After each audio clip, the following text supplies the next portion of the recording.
A young girl, full of dreams and hopes for a bright future, found herself in an unexpected situation due to an encounter on the dating site Tinder. No one could have predicted the consequences of one unfortunate meeting. This ambitious and lively person faced stalking that became a real test for her. 23-year-old Molly McLaren was a student at a university in Kent County. With the support of family and friends, she was able to unlock her potential and become a vibrant personality.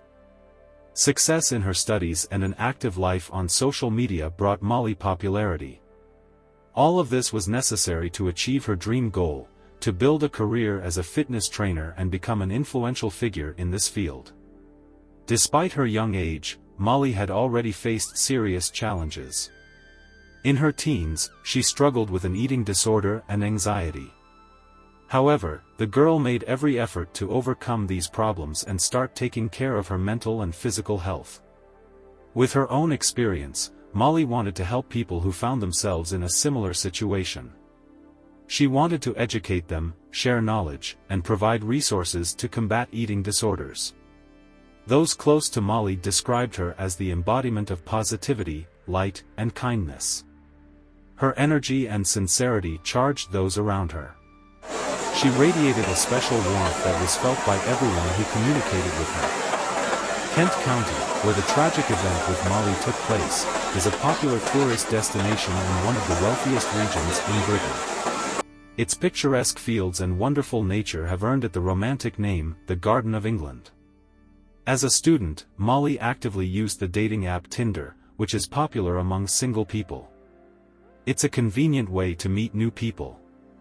Molly had already met guys through this app more than once, but her relationships never lasted longer than 6 months. In June 2016, the situation changed. Among the many profiles, Molly noticed 25-year-old warehouse worker Joshua Stimpson, who impressed her with his eyes. There was an immediate attraction between them, and they quickly moved on to frank conversations about their personal lives. Joshua confessed to Molly that he had been struggling with bipolar disorder his whole life. The girl found a response to his experiences and shared her own problems, anxiety and an eating disorder. She felt the pain Joshua had to go through and had a huge desire to support him. After all, Molly saw her calling in helping people who are struggling with similar challenges. The mutual attraction between her and Joshua was too strong to ignore. Molly felt like she had known Joshua all her life. She even suggested that they pretend they had known each other much longer than a few days. The couple constantly communicated on social networks, and after a few months, in November, their first date finally took place. By that time, they were already so fascinated with each other that when they met, an incredible passion ignited. When Molly introduced Joshua to her parents, they did not treat him as favorably as she expected. The girl's mother sensed a certain danger in this guy. Joshua's bipolar disorder frightened her, as she did not want it to return her daughter to the depressive state she had recently overcome. However, Mom still supported Molly's choice, believing that she was already old enough for a serious relationship. The lovers could not stand being apart for more than a few days. It seemed like true love between them. But the happy period of the relationship did not last long. Sooner or later they had to return to reality. Molly saw Joshua as an important part of her life, but he, unfortunately, had a different vision of their budding romance. Gradually, Joshua became more and more controlling. He constantly wanted to know where Molly was, where she was going, and what she was doing. Obsessed with the desire to spend every minute together with his beloved, the guy even quit his job so that it would not interfere with their communication. Joshua would come to Molly even when she was busy studying and didn't want to see him. This disappointed the girl and made her rethink the relationship. Having barely restored her mental and physical state after struggling with disorders, she sought to control her own life, not to be controlled by a guy. At the beginning of 2017, the relationship between Molly and Joshua began to show serious cracks. The girl discovered that her boyfriend had been secretly photographing and filming her. This revelation made her feel extremely uncomfortable, as if she had lost control over her own body. Confused, Molly turned to her mother for advice, not knowing how to handle the situation. Later, Molly would recall that during the showdown, Joshua remained remarkably calm and unperturbed. He did not feel any remorse for taking the photos and videos, believing that he had not done anything wrong. On June 14, 2017, Molly came to the gym in Kent as usual. Although anxious thoughts about Joshua's stalking never left her, the girl tried to live as normal a life as possible. Suddenly, Joshua appeared in the gym. Realizing that she was alone with him, Molly immediately texted her mother. In response, her mother instantly called her daughter, ordering her to grab her things and hurry out of there as quickly as possible without looking back. Molly obeyed. She hastily gathered her things and walked briskly to her car. On the way, the girl sent a message to her friends, complaining that she now had to constantly look over her shoulder. Unfortunately, this would be her last message. The police officers who arrived at the parking lot near the gym witnessed a horrific scene worthy of a horror movie. Passers-by had witnessed a brutal attack on Molly. The driver's door of her car was torn open, and 75 wounds from a sharp object were counted on the girl's body. Benjamin Morton, trying to stop the attacker and prevent him from escaping, called the police. He even kicked the aggressor in the car door, trying to pull him away from the victim. But all attempts to interrupt the attack proved futile. When the police arrived at the crime scene, the attacker strangely calmly walked towards them.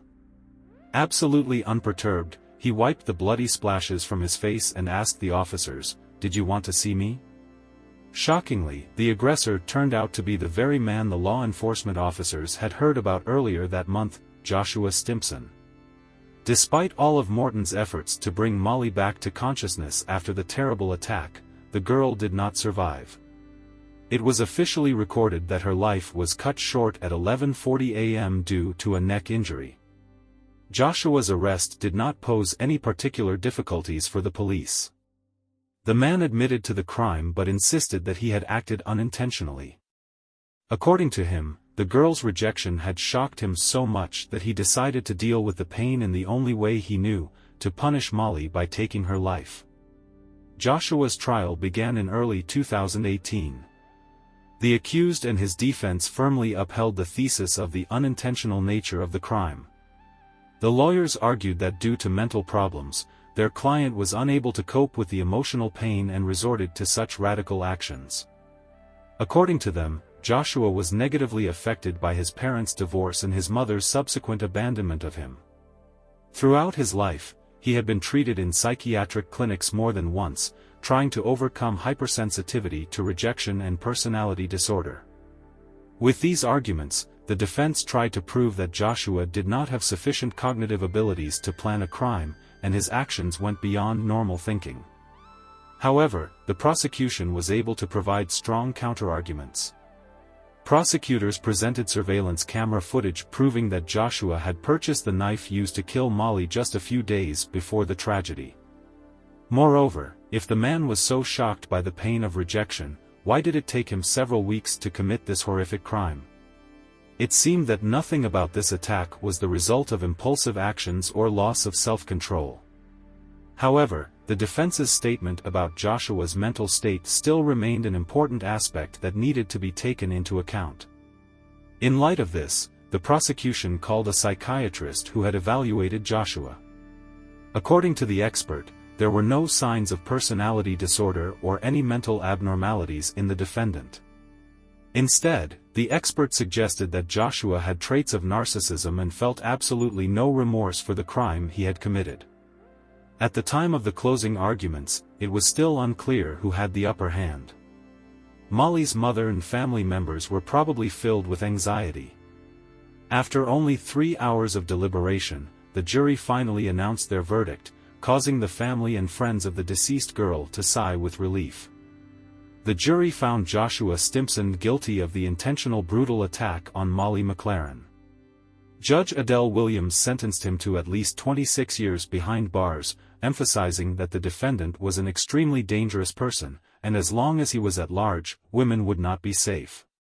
She expressed hope that Joshua would never be released after what he had done to Molly, her family, and her future. The family of the deceased girl released an official statement thanking the witnesses for their courage and attempts to save Molly's life. Regarding the trial, the family noted that the verdict brought them only slight relief. From now on, they would always feel the bitterness of loss, and although Molly's light had gone out, the memory of her would continue to warm their hearts. After the trial, Molly's family founded a charitable organization, naming it after the girl. This foundation is designed to bring to life Molly's dreams, which were cut short so early. Every year, the organization holds a large-scale event filled with games, treats, and fun. The funds raised are directed to support charitable initiatives that help people with eating disorders. Since the foundation's inception, more than £30,000 have been raised. All this money goes to realizing the goals that Molly held dear: positivity, self-confidence, and change for the better. Thus, the most terrible tragedy is transformed into rays of light for the whole world. Thank you for watching this story. Write your thoughts about it in the comments. Don't miss the future videos, subscribe and like the channel. Take care of yourself and people you love.